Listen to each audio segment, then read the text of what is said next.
So there are many developmental levels of being able to understand and deal with our aggression. And one of the ones that we're going to explore now is asking for permission with those that we love before we feel any sense of entitlement to express a form of that aggression. Now, this might sound simple, but in my life experience personally and professionally, it's really one of the hardest things to do. And the reason why it's so hard is because it requires us to have developed in so many other ways in relationship to our aggression. First, we have to be aware of our aggression in somewhat of a stable way, which requires enormous dedication. Second, we have to not only be aware of our aggression, but we have to have the ability to contain it and not just simply be impulsive. And third, which isn't really required, but it's very helpful, we need to have an understanding that when we're aggressive, it means that there are some needs we have inside ourselves that are not fulfilled, and that it isn't primarily to do with the outside circumstances or person that is creating our aggression. Now, when all of these preconditions or all of these stages of development are really in place, we then have a chance to be mature enough to ask the persons that are closest to us, are you really in a place where you can handle me expressing my frustration or my impatience, my anger, and might you even look for the good in me? Might you even look for what it is that I need underneath? Might you be able to sense my goodwill when I express my aggression? Because that's really the point of it.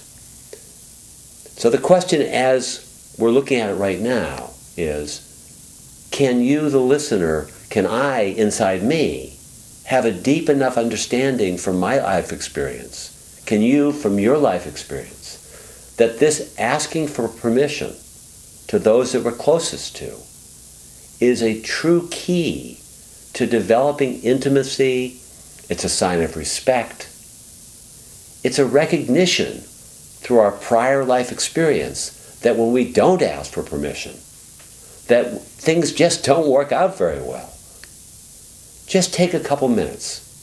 Scan the situations in your life where you have let your form of aggression sneak out, or maybe even overtly come out.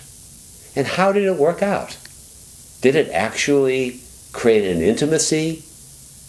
Did the person that was close to you respond well? And I think you'll see that as we look at it, it almost invariably creates more of a power struggle. Sometimes the power struggle, it happens right away. Sometimes it's delayed.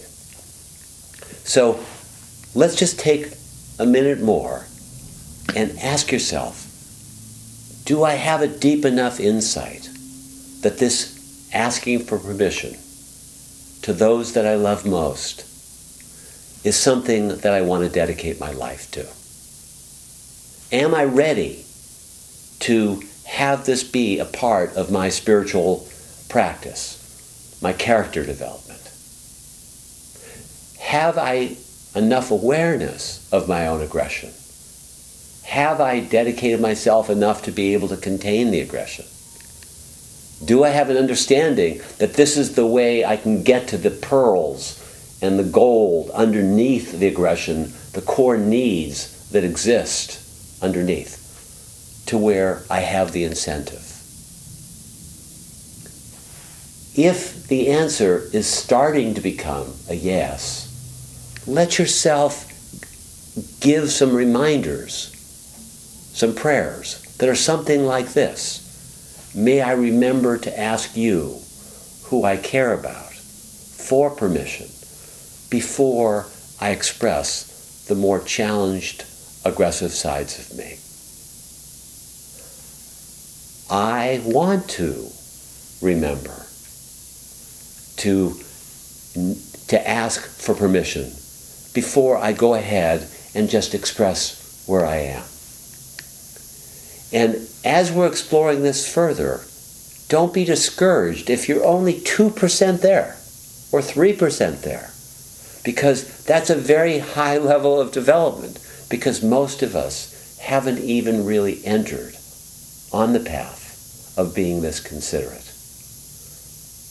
So I ask you to join me in the great effort to counteract all of our conditioning and being that kind of caring, considerate individual where we recognize that we don't have the entitlement to just own somebody else's emotional atmosphere. We need to recognize ourselves as individuals who are truly entering into another terrain, and that this asking for permission is like creating a bridge from our hearts to their hearts.